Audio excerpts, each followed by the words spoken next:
Hello दोस्तों, स्वागत है आप सभी का टू द पॉइंट में। आज हम लोग एक बहुत ही बर्निंग और एक बहुत ही इंपॉर्टेंट टॉपिक के बारे में डिस्कस करेंगे। आज का हमारा टॉपिक है एग्रीकल्चरल क्राइसिस इन इंडिया, कि हिंदुस्तान में जो एग्रीकल्चरल डिस्ट्रेस है या फिर जिसे हम फार्म डिस्ट्रेस भी कहते हैं, उसकी सीरियसनेस किस लेवल तक है, एग्रीकल्चरल इश्यूज से लेकर हिंदुस्तानी इकोनॉमी पर कितना इम्पैक्ट हो सकता है और ख़ासकर फार्मर्स पर इसका कितना इम्पैक्ट है, आज हम इस वीडियो में पूरी तरीके से जानने की कोशिश करते हैं। तो चलिए शुरू करते हैं। देखिए, सबसे पहली चीज़ हमें एग्रीकल्चरल बैकग्राउंड के बारे में बात करनी चाहिए कि हिंदुस्तान में एग्रीकल्चर का बैकग्राउंड क्या था। देखिए, the sector which once use to contribute 60% of India's GDP, यानी कि हम 1940s और 1950s की बात कर रहे हैं, is now struggling to contribute even to cross 20% of India's GDP. वो सेक्टर जो प्राइमरी सेक्टर एग्रीकल्चर का था, डायरेक्टली या इनडायरेक्टली एग्रीकल्चरल अलाइड फोर्सेस जिसे हम कहते हैं, वो 1940s, 50s या 60s में भी nearly 60% of India's GDP contribute करता था। लेकिन 2019 और 20 तक आते आते ये प्राइमरी सेक्टर जो है, it is struggling even to cross 20% of GDP. हालांकि इसमें फार्मर्स का या फिर इसमें लेबर फोर्स का जो एम्प्लॉयमेंट है, इट इज़ मोर देन 50%, यानी कि 50% पॉपुलेशन से ज़्यादा जो है एग्रीकल्चरल और अलाइड एक्टिविटीज़ में रिलेटेड है। लेकिन इसी अलाइड और एग्रीकल्चरल एक्टिविटीज़ से जीडीपी को जो है कंट्रीब्यूशन लेस दैन 20% मिल रहा है। This is one of the most serious concerns. Agriculture in India is undergoing a structural change leading to a crisis situation. अब ये स्ट्रक्चरल चेंज क्या है? देखिए, प्राइमरी, सेकेंडरी और टेरिशरी सेक्टर्स हैं। प्राइमरी में एग्रीकल्चर और अलाइड एक्टिविटीज़, सेकेंडरी में मैन्युफैक्चरिंग इंडस्ट्री और टेरिशरी में जो है सर्विस सेक्टर है। तो स्ट्रक्चरल चेंज जब हम कहते हैं तो it is movement of people from primary to secondary और प्राइमरी टू टेरिटरी सेक्टर। तो this is what the crisis is main, क्योंकि लोग जो है वो मूव हो रहे हैं, वो अच्छे से अच्छे इन्वेस्टमेंट्स की ओर जा रहे हैं, अच्छे से अच्छा जहाँ पर उन्हें रिटर्न मिल रहा है उनकी मेहनत को, तो वो उस स्ट्रक्चरल चेंज को जो है वो एक्सेप्ट कर रहे हैं। This is what making the real crisis in agriculture of India. The rate of growth of agricultural output is gradually declining in recent years. अभी जो हमने बात की कि at one point of time वो एग्रीकल्चर जो 50 to 60% ऑफ जीडीपी डोनेट करता था, आज वो महज 20% तक गिर चुका है। The performance of agriculture by crop categories also clearly indicates the slowing down process of agriculture in India. Rice, paddy, मेज़, ये जितने भी अलग अलग तरीके के क्रॉप्स जो हैं, उसमें भी प्रोडक्टिविटी कहीं ना कहीं कम होती जा रही है। Even this is a serious concern. It is alarming that India is moving towards a point of no return from being self-reliant nation of food surplus to a net importer of food. देखिए, हिंदुस्तान की जो स्थिति है, जो गतिविधि है agriculture को लेकर आज के ज़माने में, वो कहीं ना कहीं जो कि एक सेल्फ रिलायंट नेशन जो हम थे, वो कहीं ना कहीं हम नेट इम्पोर्टर ऑफ फूड की तरह बन रहे हैं। यानी कि ख़ुद का अनाज उगाने से लेकर हम किसी दूसरे कंट्री से जो है हमारे फूड के नीड्स को या फिर हमारे फूड की फैसिलिटी को पूरा करने के लिए गुड्स इंपोर्ट करने के दरार पर है, या फिर हम उस दिशा में जा रहे हैं, which is again a serious concern. So what is the probable root cause of such crisis. हमने ये तो बात की कि भाई क्राइसिस है, किस तरीके का क्राइसिस है, क्राइसिस की सीरियस भी जो है हमने डिस्कस की, लेकिन इस सभी क्राइसिस का जो है वो रूट कॉज क्या है, चलिए देखते हैं। Agriculture is no more a profitable economic activity when compare to other enterprises. अभी है जो हमने कहा कि सेकेंडरी और टेरिशरी सेक्टर्स में जो है लेस इन्वेस्टमेंट और मोर रिटर्न आपको मिल रहे हैं, less hard work and more return आपको मिल रहे हैं। और वहीं पर एग्रीकल्चर में जो है you need more investment, less returns, hard work भी ज़्यादा है, रिटर्न्स भी कम है। तो this is what is making agriculture as no profitable economic activity. People are not ready to get themselves engaged with agriculture और agricultural allied activities. Income derived from these activities is not sufficient enough to meet the expenditure of cultivators. कि भाई जितना जो हम पैसा डाल रहे हैं, हमें उसका रिटर्न प्रॉफिट आना तो दूर, जितना पैसा हमने लगाया है उतना पैसा भी हमें नहीं मिल रहा है।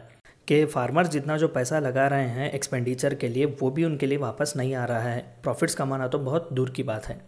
Dependence on rainfall and climate, जैसा कि हम जानते हैं कि Indian monsoon place gambles over Indian agriculture. तो आज भी हमारे पास इनएडिक्वेट इरिगेशन फैसिलिटीज़ हैं, फर्टिलाइजर्स वगैरह का अवेलेबिलिटी बहुत मुश्किल से होता है।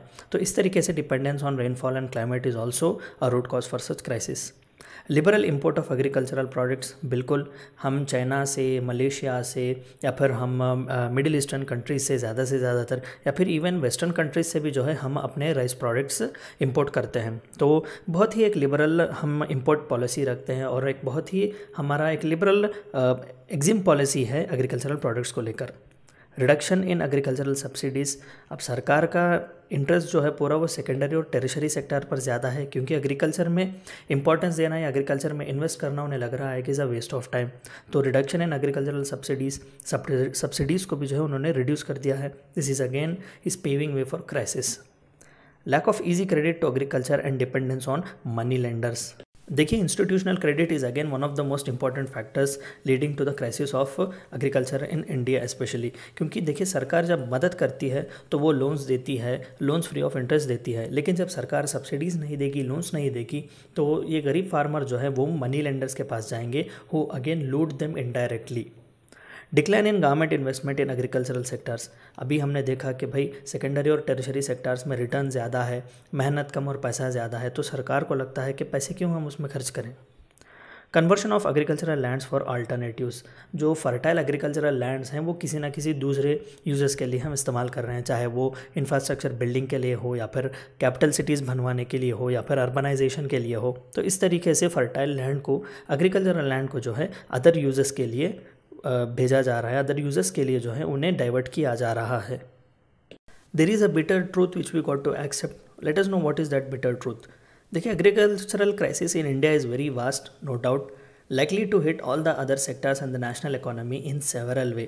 महज प्राइमरी, सेकेंडरी और टेरिशरी सेक्टर्स जो है ये इंटरकनेक्टेड है कहीं ना कहीं, तो किसी भी एक सेक्टर पर इफेक्ट तीनों सेक्टर पर इफेक्ट पड़ता है। तो प्राइमरी सेक्टर पर यानी कि एग्रीकल्चर पर, या फिर agricultural crisis also would effect the other sectors of economy. तो हाउ विल इट इफेक्ट? देखिए, there shall be adverse effect on food supply. सबसे पहले तो there will be a mismatch in food supply. जितने लोग हैं 130 करोड़ की जो आबादी है हमारी, इन सभी के लिए जो है वो एडिक्वेट फूड सप्लाई हमें नहीं मिलेगा। तो सबसे पहले एडवर्स इफेक्ट फूड सप्लाई पर पड़ेगा।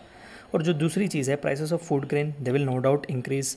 हमने ये कहा कि लिबरल इंपोर्ट पॉलिसी है हमारी, जबकि 130 करोड़ लोगों को नीड्स को, जो फूड नीड्स को कैटर करना है, तो हमें कहीं ना कहीं प्राइसेस के, जो फूड ग्रेन्स के जो प्राइसेस है वो भी बढ़ाने पड़ेंगे। This will no doubt hard hit the economy. Cost of living will also increase, बिल्कुल। हेल्थ एंड न्यूट्रिशन, गरीब पहले से ही गरीब है, अब तो वो अफोर्ड भी नहीं कर पाएगा costly food grains. Poverty, yes, unemployment, बिल्कुल। जैसे कि हमने देखा कि ये तीनों सेक्टर्स जो है इंटरकनेक्टेड है विथ ईच अदर। क्राइसिस किसी भी सेक्टर में क्यों ना हो, बाकी के दो सेक्टर्स जो है वो बहुत हार्ड इससे हिट होते हैं। Labour market, yes. Land loss from agriculture, बिल्कुल। अभी हमने देखा कि there were diversions of fertile lands for other process और for other uses. Foreign exchange earning, बिल्कुल, जो कि हमारी एग्जिम पॉलिसी है, ज़्यादातर लिबरल जो एक्सपोर्ट या फिर एक इम्पोर्ट एग्रीकल्चरल प्रोडक्ट्स के लिए जो हम पॉलिसी इस्तेमाल करते हैं, nowhere that would also affect the foreign exchange earnings. भाई, तो फिर इसके लिए रेमेडी क्या अवेलेबल है? What is the remedy available, कि हम आखिरकार कर क्या सकते हैं? देखिए, make agriculture a profitable enterprise and attract farmers to continue the crop production activities. Farming को जो है एक प्रॉफिटेबल एंटरप्राइज बनाइए, सब्सिडी दीजिए, सरकार को कहिए कि इन्वेस्टमेंट्स उसमें बढ़ाएं, इंफ्रास्ट्रक्चर जो एग्रीकल्चर के लिए चाहिए वो बढ़ाएं, ताकि एग्रीकल्चर को जो है एक प्रॉफिटेबल एक एंटरप्राइज हम बना सकें। अभी हमने देखा कि India uses an liberal import और export policy for food grains. भाई, उस पर थोड़ा सा काम आप कीजिए, ताकि फार्मर्स को जो है कुछ पैसा बचे for the return of their hard work and investment. The government should augment its investment and expenditure in farm sector.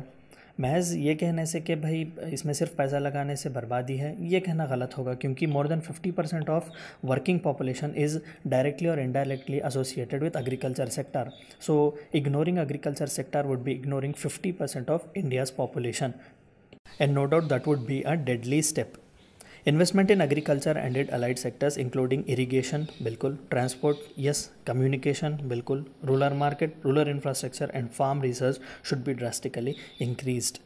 देखिए, महज सब्सिडीज़ वगैरह देने से नहीं, आपको रिसर्च भी करना चाहिए, रिसर्च एंड टेक्नोलॉजिकल डेवलपमेंट्स भी चाहिए। आपको जो चाहिए वो फार्म या फिर वो फार्मर्स पर रिसर्च करें, इस तरीके से जो है फर्टिलिटी बढ़ा सकते हैं। फार्म में जो इक्विपमेंट्स इस्तेमाल करते हैं उनकी क्वालिटी को किस तरीके से बढ़ा सकते हैं, उसे जो है यानी कि फार्मर को जो है अच्छे इरीगेशन फैसिलिटीज़ दें, ट्रांसपोर्टेशन फैसिलिटीज़ दें। This is also one of such good remedy available. Government should aim at integrated development of rural areas. जब हम एग्रीकल्चर की बात करते हैं तो कहीं ना कहीं इनडायरेक्टली रूरल एरियाज़ की बात करते हैं, क्योंकि अर्बन एरियाज़ में हमें एग्रीकल्चर बहुत ही कम मिलता है या फिर मिलता नहीं है। तो इंटीग्रेटेड अप्रोच चाहिए कि भाई रूरल प्लस एग्रीकल्चर, यानी कि दोनों का डेवलपमेंट एट अ टाइम हो रहा है। यानी कि इस बात को हमें एक्सेप्ट करना है कि agriculture and rural India are not different, they are one and the same. The solution of the problem is not a few packages but in drastic change in present economic policies related to agriculture। महज सरकारें आ रही हैं और वो कहीं ना कहीं loan weavers announce करती हैं। भाई इससे क्या हो जाएगा? लोन वेवर अनाउंस करने से शायद उस सीज़न के कहीं ना कहीं थोड़े बहुत बाधाएं उस फार्मर के कम हो जाएंगे, बाद में क्या? तो इस तरीके से जो है thinking out of the box होना चाहिए। महज थोड़े बहुत पैकेजेस देने से, ये कहने से कि मिनिमम सपोर्ट प्राइस बढ़ाया जाएगा या फिर कोई ऐसी स्कीम लाई जाएगी जो महज फार्मर्स को जो है वो लोन सब्सिडी देगी, तो इस तरीके से पैकेजेस की हमें ज़रूरत नहीं है। You need a drastic change. हमें चाहिए कि आप एक बहुत ही ड्रास्टिक चेंज लाएँ एग्रीकल्चरल सेक्टर में। No other sectors growth and development must be at the cost of agriculture. भाई सेकेंडरी और टेरिशरी सेक्टर्स का डेवलपमेंट ज़रूरी है, लेकिन इसका मतलब ये नहीं कि आप एग्रीकल्चर सेक्टर को इग्नोर करें, ठीक है? तो एग्रीकल्चरल सेक्टर को जो है आप इग्नोर नहीं कर सकते, उसे आप छोड़ नहीं सकते for the cost of the other remaining to sectors. All farmers, agricultural laborers, societies, government and people's organization should work collectively to revive agriculture and save India from agricultural crisis। तो इसके लिए चाहिए कि सभी जो है NGOs हैं, हम हैं, गवर्नमेंट है, पीपल्स ऑर्गेनाइजेशन है, अलग अलग एग्रीकल्चरल लेबर्स है, फार्मर्स हैं, उन सबको एकजुट होना चाहिए, डिमांड करना चाहिए और आगे बढ़ना चाहिए। तो ये थी चंद बातें एग्रीकल्चरल क्राइसिस इन इंडिया के बारे में। अगर आपको मेरा वीडियो पसंद आया हो तो please like, share, subscribe and comment. तो मिलते हैं अगले वीडियो में एक नए टॉपिक के साथ। Thank you for watching my video.